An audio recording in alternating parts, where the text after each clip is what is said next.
Bonjour à toutes et à tous. Je suis Céline.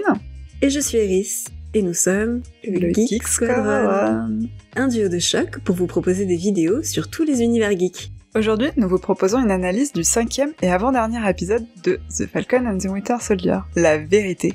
Cet épisode pose la question avec clarté que nous avions déduit des épisodes précédents. L'Amérique désire-t-elle être représentée par un Captain America noir? Est-elle prête pour ça? La série prend un tour bien plus politique que ce que nous aurions pu imaginer. Xénophobie, racisme, masculinité toxique, belligérance de l'Amérique. Cet épisode n'épargne presque rien ni personne. On retrouve Walker qui a visiblement réussi à échapper à la foule témoin de son meurtre. Il n'est cependant pas surpris d'être rattrapé par Falcon et le soldat de l'hiver et leur livre un combat sans merci. Combat en 2 contre 1, ce qui est assez punchy parce que c'est quand même un super soldat. Et ça fait un joli clin d'œil au combat contre Thanos sur Titan où Iron Man, Spider-Man, Doctor Strange et les gardiens tentent et réussissent presque à lui enlever le gant d'infinité de la main. A l'inverse, cette fois-ci, Sam et Bucky arrivent à s'emparer du bouclier de Cap et à lui confisquer pour de bon. Et ensuite, on a ce plan assez magique de Bucky qui le balance à Sam en mode « Cette fois tu le gardes et tu fais pas chier ». C'est plutôt un regard explicite. Mais c'est pas le plus important de l'arc de John Walker ici. Ce qui est important, c'est de le voir faire face lors d'un simili-procès en fait, parodie de procès face à des sénateurs et des représentants du gouvernement, de l'armée, et parodie de procès parce que en fait, finalement, il est juste là pour qu'on lui énonce son verdict. Ils ne lui permettent même pas de s'expliquer, de se défendre. On lui dit juste que c'est simplement à cause de ses états de service qui étaient irréprochables jusque-là qu'il s'évite la cour martiale, et peut-être, on imagine, une condamnation type peine de mort, mais il perd absolument tout. Son grade, ses décorations, donc ses médailles, sa pension, il n'est même plus considéré comme un vétéran, c'est vraiment une déchéance totale pour notre héros. Et on sent bien que Walker il bouillonne, il s'agace jusqu'à finalement exploser en leur disant que en fait il n'est jamais que ce qu'ils ont fait de lui. Toute sa vie il a suivi les ordres, il a été un soldat exemplaire, il a été forgé, façonné par le gouvernement et l'armée américaine. Donc il y a un côté où je renverse la responsabilité, de dire vous avez votre part d'ombre, aussi vous avez votre part de responsabilité dans ce que je suis devenu. Et il y a un côté qui est très évocateur du mythe de Frankenstein, puisque là on est face à la créature qui a échappé au contrôle de son créateur. Au-delà de cette référence un petit peu voilée à Frankenstein, ça interroge aussi sur la culture guerrière de l'Amérique. Qui est le coupable réellement? Le soldat qui a suivi les ordres ou le sénateur général qui les a donnés? On peut faire aussi, en restant dans cette thématique de Frankenstein, un parallèle avec Isaiah, qui lui aussi est un pur produit du gouvernement américain, qui lui aussi finalement a été déchu, mais c'était même encore pire, il a été déchu de sa propre humanité. Et au contraire de John, en fait, là, la créature n'a pas échappé à son créateur, elle en est restée prisonnière à la fois dans son histoire, dans son humanité, dans son corps aussi, puisqu'il a été le sujet de torture et d'expérimentation atroces pendant une 30aine d'années. Tu as parfaitement raison, John Walker est totalement le produit de l'Amérique et on peut faire totalement la critique de l'Amérique au travers de ce que nous renvoie John Walker. John Walker est le reflet déformé de Steve, il se voit comme fier, salvateur, juste, bon, comme l'Amérique peut se voir, alors qu'en fait, par certains côtés, elle est plutôt ingérante, belliqueuse, brutale. C'est une critique à peine voilée de la politique extérieure d'un pays qui n'a pas connu la guerre sur son sol depuis 150 ans et qui, par contre, intervient partout. Et c'est déjà esquissé dans les souvenirs d'Afghanistan de Walker dans les épisodes précédents. Et pourtant, même déchu, finalement, même ce héros déchu continue d'intéresser certains milieux, comme si le fait qu'il soit devenu un peu un bad guy le rendait plus intéressant, ou peut-être même ce côté désespéré d'avoir perdu ce symbole qui est d'être Captain America pouvait le rendre peut-être plus façonnable et plus facilement attirable dans certains milieux plus louches, on va dire. Donc au sortir de cette audience dévastatrice, John Walker est abordé par une femme assez mystérieuse, très directe, Valentina Allegra de Fontaine, qui est incarnée par Julia Louis-Dreyfus, une actrice qu'on a vue dans VIP et dans Seinfeld. Alors, dans cet épisode, on n'en saura pas plus sur Val, si ce n'est qu'apparemment elle a un boulot à confier à Walker et qu'elle est très très bien informée, puisque elle sait par exemple qu'il n'a pas le bouclier. Et a priori, elle sait déjà qui a le bouclier à la place de John. Dans les comics, on sait qu'il s'agit de Madame Hydra, Assurément, elle sera une des grandes ennemies des Avengers dans la phase 2 du MCU, et nous devrions potentiellement la retrouver dans le film Black Widow. Walker ne s'arrête pas là, il rend ensuite visite à la famille de Lemar. Là, on voit qu'il est en train de s'auto-persuader du mensonge, la ligne officielle qu'il a donnée. Il a tué l'homme qui a tué Lemar. Les parents de Battlestar semblent totalement dans l'approbation de son action. La sœur, par contre, montre un retrait face aux paroles de Walker. Et pour moi, le regard de Walker signifie « je vais faire en sorte que ce soit vrai. Je vais le venger, je vais tuer Karli Morgan ». Ce qui amène à la dernière scène où John se construit un nouveau bouclier. Certainement pour reprendre le combat en tant que US Agent, son identité dans les comics. C'est assez marrant en fait, parce que finalement cet épisode c'est aussi un épisode de métamorphose. On le voit avec Sam. Sam, au tout début de l'épisode, dans le combat contre John Walker, perd ses ailes, littéralement. Et alors au départ, pour moi c'était très évocateur du mythe d'Icar, mais qui ne colle pas finalement à la personnalité de Sam, parce que Icar perd ses ailes par orgueil en voulant voler trop près du soleil. Ce qui n'est pas du tout raccord avec Sam, car rien d'orgueilleux. C'est plus évocateur finalement de Lucifer, l'ange déchu, d'autant plus si on le prend par le prisme de la série éponyme Lucifer qu'on peut voir sur Netflix, où Lucifer se débarrasse de ses ailes pour se construire une nouvelle identité sur Terre. Donc on a un côté un petit peu symbolique d'une métamorphose inversée du papillon. Généralement c'est la chenille qui gagne des ailes. Là en fait il faut se débarrasser de ses ailes pour devenir quelqu'un d'autre. Ça peut aussi faire penser au personnage de Maléfique, la sorcière de La Belle au Bois dormant, qui change aussi d'identité à la perte de ses ailes. Mais bon, c'est plus tragique parce qu'on les lui coupe, donc c'est pas tout à fait la même chose. Et voilà, on est dans ce côté, Sam passe par une période transitoire, une espèce de cocon pour passer de Falcon à Captain America, puisque sans ses ailes, il n'est plus Falcon, donc il est libre de devenir autre chose, et ce quelque chose, on sent bien que ça sera un Captain America, sinon pourquoi il y aurait tout ce pataquès autour du bouclier. Et il y a un côté aussi transmission, alors de manière pas très formelle, enfin il y met pas toute une sorte de cérémonie, il file à Torres le sac contenant ses ailes brisées, et on sent qu'il y a une sorte de passation de pouvoir, et que Torres pourrait devenir le nouveau Falcon. D'une manière assez différente des comics, puisque dans les comics, Falcon devient un hybride en fait humain-faucon suite à des expériences génétiques. Il devient littéralement un faucon, alors que là, ça serait plus technologique. Et dans ce cheminement de Sam pour devenir Captain America, sa première étape va être d'aller voir Isaiah pour comprendre ce qu'il a vécu. Isaiah Bradley, son histoire, on comprend qu'il l'a vécu à l'époque des mouvements des droits civiques. Au sortir de la Seconde Guerre mondiale, la société américaine est divisée.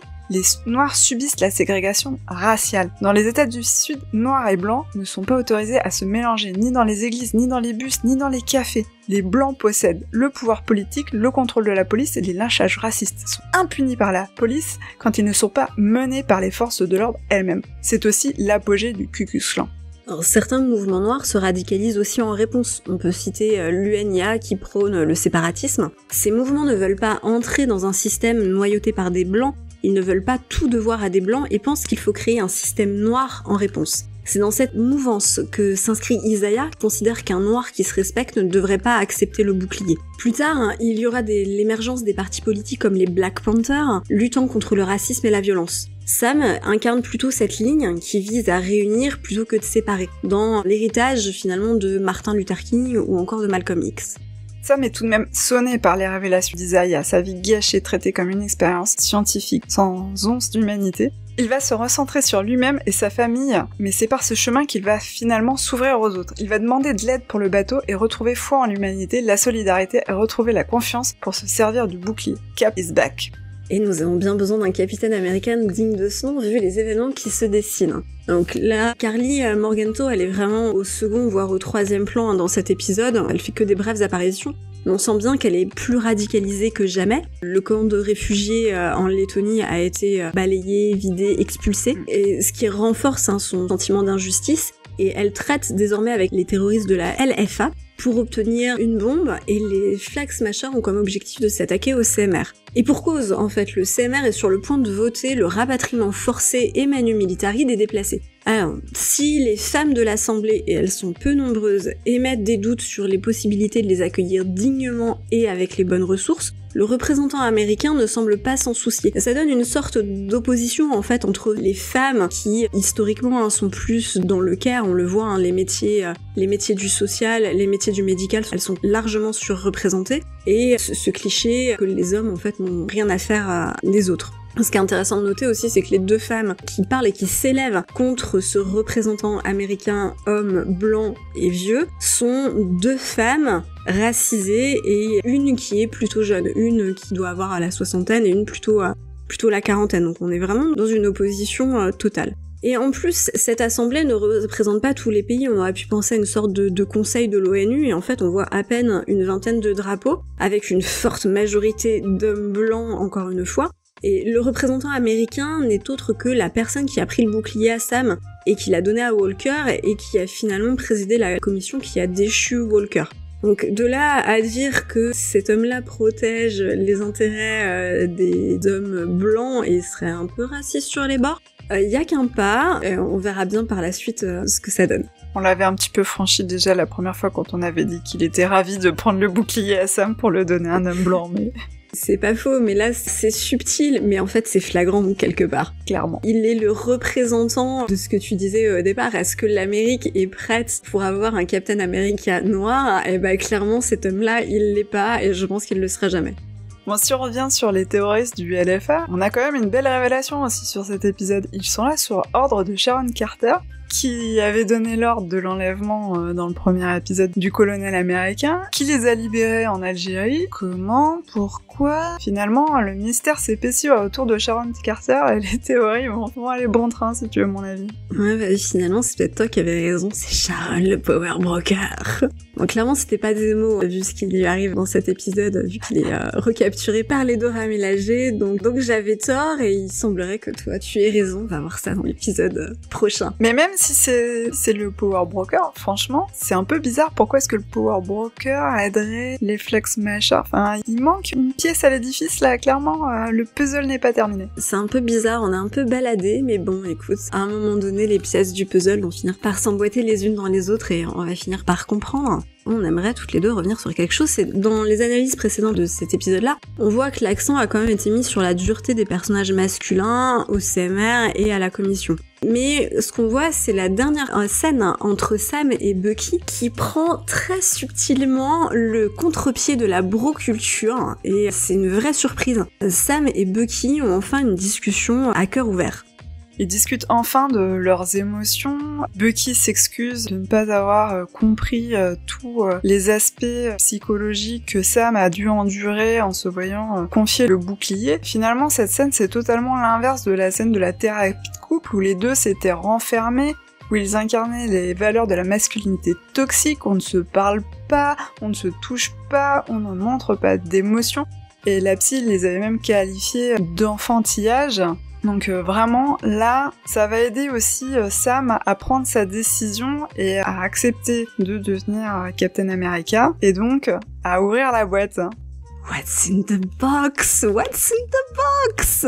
Mais oui, c'est un peu la boîte de Pandore, on sait pas trop, on tourne autour tout au long de cet épisode. Alors bon, moi j'ai eu la référence à Seven, toi tu as eu la référence à Pulp Fiction avec la fameuse valise. Mais en dehors de ces petites rêves pop culture qui nous font plaisir, qu'est-ce qu'il y a dans la boîte? Alors, ça vient du Wakanda, Sam a plus ses ailes, il s'apprête à devenir Captain America, il a du mal à l'ouvrir parce qu'il sait très bien ce qu'il y a dedans. Donc on imagine un costume Captain America 2.0, un truc bourré de, je sais pas, d'électronique, de gadgets, qui lui permettent en fait de compenser le fait qu'il n'est pas un super-héros dans le sens où il a pas de super-pouvoir. Un peu comme Batman au final qui compense son absence de super-pouvoir par la technologie. Donc j'ai un peu hâte de voir ce qu'il y a dans la boîte. Je sais pas toi, Céline, mais...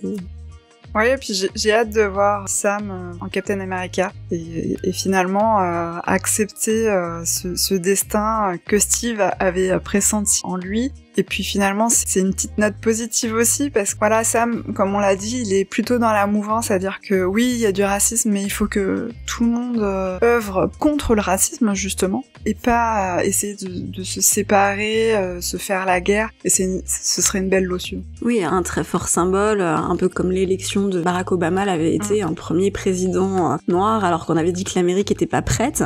Des fois, il faut un peu bousculer les gens pour qu'ils se rendent compte qu'en fait, ils étaient totalement prêts, ou alors qu'ils se faisaient une montagne d'un truc qui était genre un tout petit caillou sur la route. C'est vraiment intéressant, je prends beaucoup de plaisir avec cette série qui est bien plus profonde en fait qu'on aurait pu imaginer avec tous ces thèmes très politiques. En fait, pour avoir le tiercé gagnant, là, il manque juste le féminisme.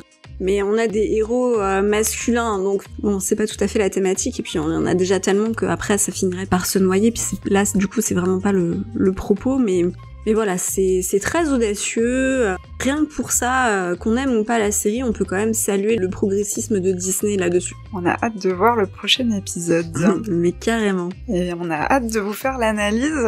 Et donc, si vous voulez la suivre, suivez-nous sur les réseaux sociaux ou abonnez-vous à notre chaîne YouTube. Voilà, n'hésitez pas à laisser des commentaires, à nous dire ce que vous avez pensé de cet épisode. Et comme disait Céline, à vous abonner. Merci et à bientôt.